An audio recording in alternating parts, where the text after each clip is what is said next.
Hello दोस्तों, स्वागत है आप सभी का आपके अपने चैनल में। और आज मैं आपके लिए एक नई क्राइम स्टोरी लेकर आया हूं।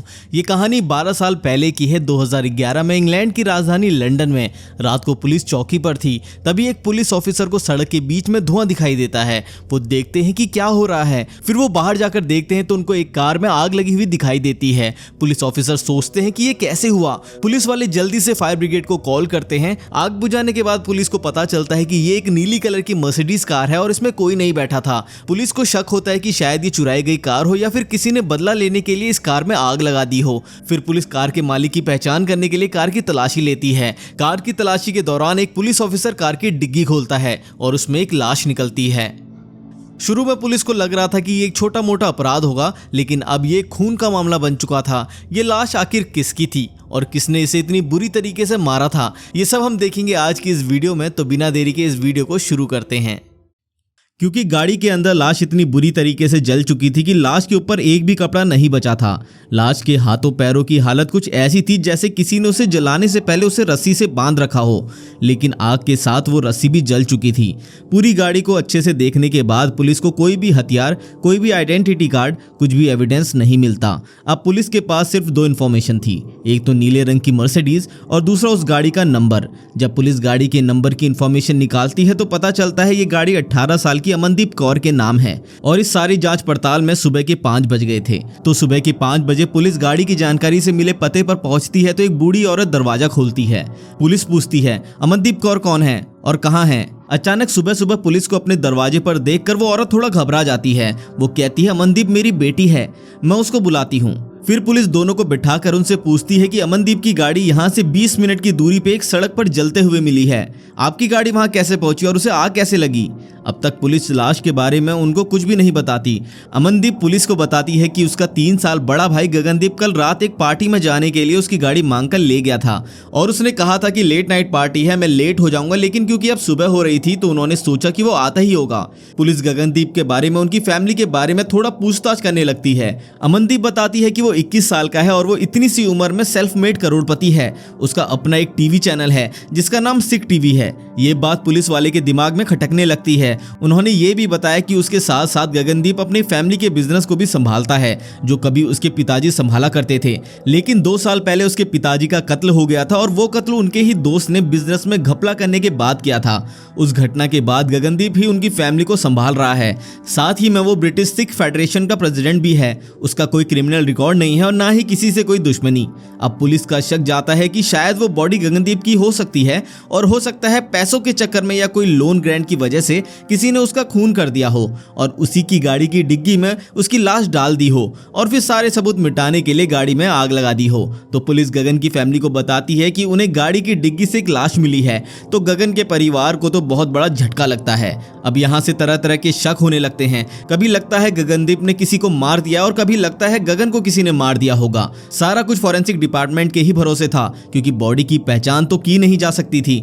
पुलिस घर से गगनदीप का टूथब्रश और कंघा ले जाती है ताकि एक बार डीएनए से मैच करवाया जा सके कि ये लाश गगनदीप की है या नहीं। उसके बाद अमनदीप गगन के सारे दोस्तों को कॉल करती है, गगन के बारे में पूछती है तो एक दोस्त उन्हें इंटरनेट का सहारा लेने का सुझाव देता है। फिर उसके बाद फेसबुक और सोशल साइट पर पोस्ट की जाती है। पूरे इंटरनेट पर भर दिया जाता है कि गगनदीप मिसिंग है, लेकिन कोई रिस्पॉन्स नहीं मिलता। फिर जहां गाड़ी जलते हुए मिली थी वहां आसपास इलाके के सीसीटीवी कैमरा को पुलिस ने एक एक करके खंगालना शुरू किया।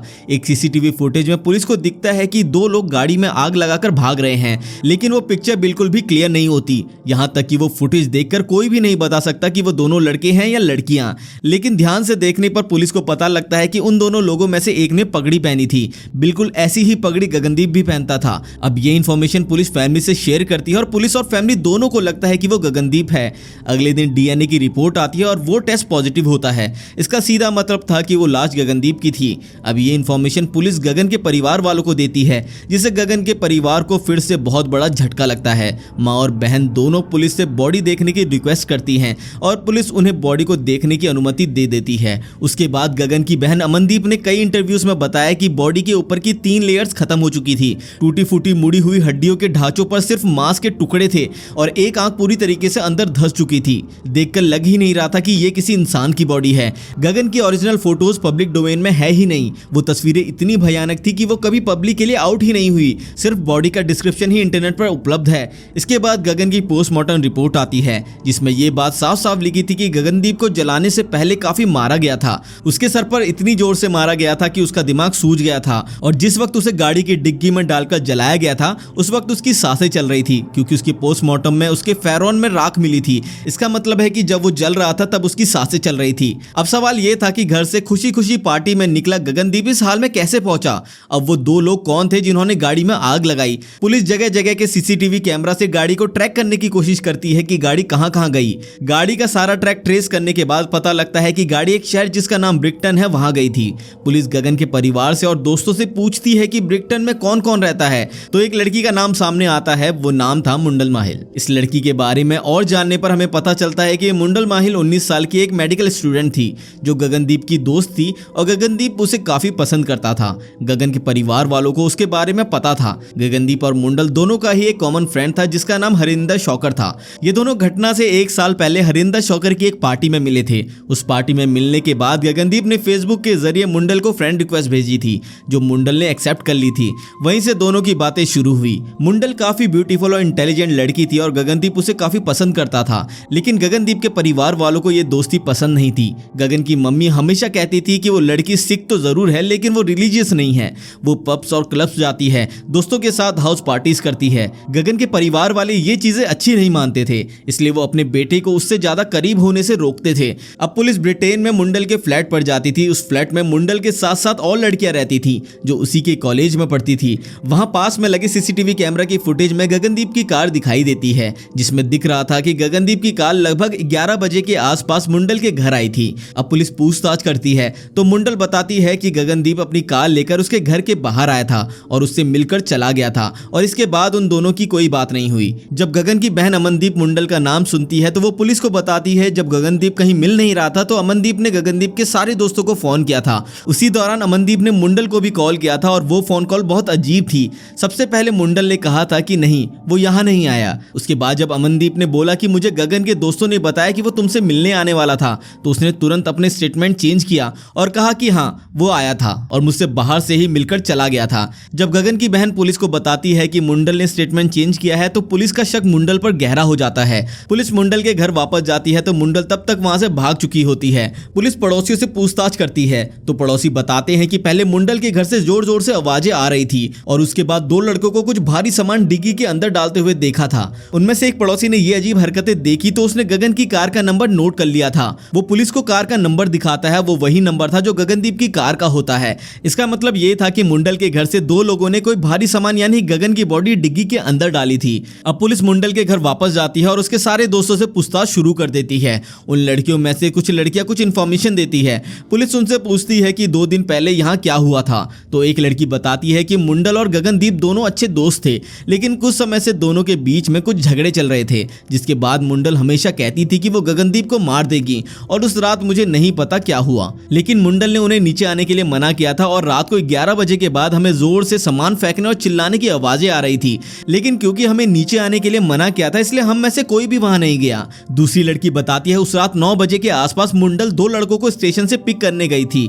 पुलिस इंफॉर्मेशन के बाद रेलवे स्टेशन पहुंचती है। वहां के सारे सीसीटीवी कैमरास खंगाले जाते हैं। एक फुटेज में मुंडल की गाड़ी ट्रेस होती है और अगले फुटेज में वो अकेले स्टेशन की तरफ जाते हुए दिखती है। फुटेज में मुंडल जिन्हें पिक करने आई थी उन दोनों लड़कों के साथ हंसते हुए बात करते हुए दिखाई देती है। अब ये सीसीटीवी कैमरा की फुटेज काफी क्लियर थी। पुलिस इस फुटेज से तस्वीर ही निकालती है और गगन के परिवार और दोस्तों को दिखाती है। परिवार वाले उनमें से एक लड़के को पहचान जाते हैं और फिर से इस केस में एक नया मोड़ आता है। उनमें से एक लड़का हरिंदर शौकर था जो गगन का सबसे अच्छा दोस्त था, जो हर रोज गगन के घर आता था और उसे गगन की मां अपना दूसरा बेटा समझती थी।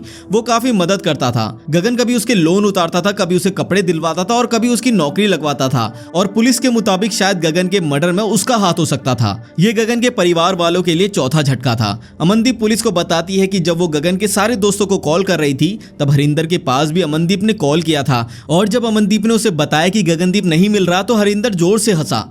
ये बात अमनदीप को बहुत बुरी लगी लगी थी क्योंकि हरिंदर उनका फैमिली फ्रेंड बन चुका था। उसके बाद भी वो गगन के नाम मिलने पर हंस रहा था तो अमनदीप को कहीं ना कहीं उस पर पहले से शक हो चुका था। पुलिस तुरंत हरिंदर शौकर के घर जाती है और उसे अरेस्ट कर लेती है। उसको बिठाकर पूछताछ की जाती है कि रेलवे स्टेशन पर तीसरा आदमी तुम्हारे साथ कौन था। तो हरिंदर बताता है कि तीसरे लड़के का नाम डैरिन पीटर्स है और वो उनका दोस्त है। जब पुलिस गगनदीप के बारे में हरिंदर से पूछती है तो वो कोई जवाब नहीं देता।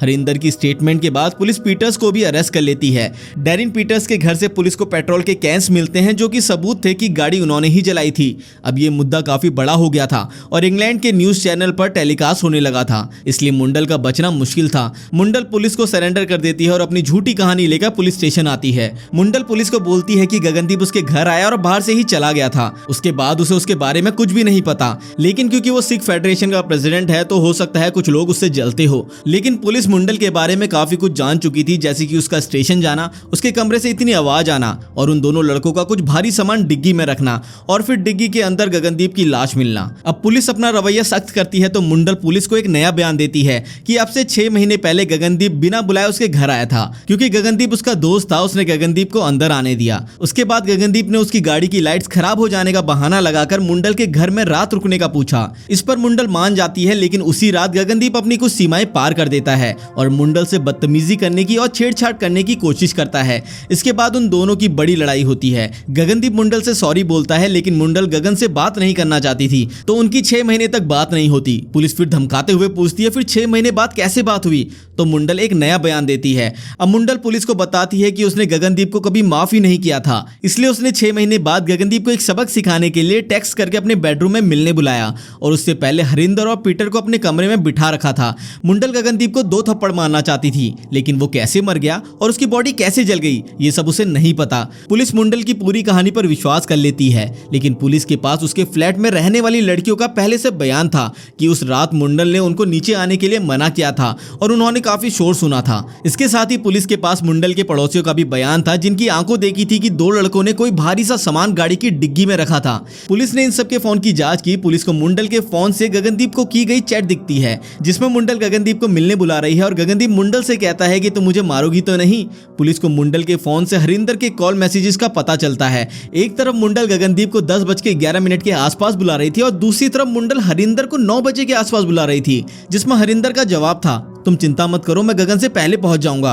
अब यह साफ हो चुका था कि गगनदीप को मुसीबत में फंसाने के लिए मुंडल ने ही अपने घर बुलाया था। पुलिस को एक कॉल रिकॉर्डिंग भी मिलती है मुंडल और हरिंदर के बीच हुई, जिसमें हरिंदर बोल रहा है तुम्हारे लिए मैं 21 साल जेल जाने के लिए भी तैयार हूँ, क्या तुम मेरा इंतजार करोगी। लगातार दोस्तों से जानकारी जुटाने के बाद पुलिस को यह भी पता चलता है कि हरिंदर मुंडल को पसंद करता था। सबूतों को कोर्ट में पेश किया जाता है और यह साबित हो जाता है कि हरिंदर और पीटर ने ही उसे मारा है। और क्योंकि हरिंदर गगनदीप से बहुत दुबला पतला था, शायद वो उससे अकेला नहीं लड़ पाता, इसलिए हरिंदर ने एक क्रिमिनल रिकॉर्ड वाले पीटर को कुछ पैसे के लिए अपने साथ इस प्लान में शामिल किया था।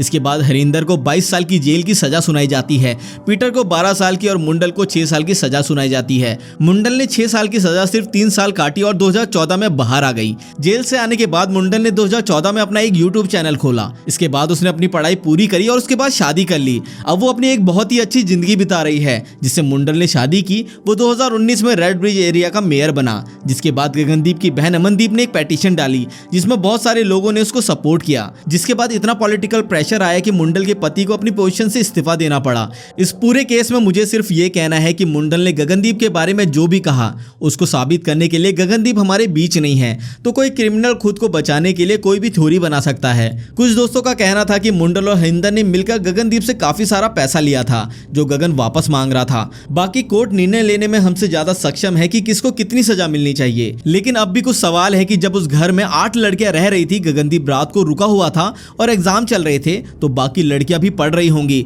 उस वक्त मुंडल क्यों नहीं चिल्लाई, तभी गगनदीप के 2 चाटे क्यों नहीं लगाए, 6 महीने बाद उसको 2 चाटे के लिए क्यों बुलाया। आपको क्या लगता है इस केस में क्या हुआ होगा? अगर आपको मेरी कोई बात गलत या सही लगती है तो प्लीज हमें कमेंट करके जरूर बताएं, क्योंकि ये केस को काफी अलग एंगल से भी देखा जा सकता है।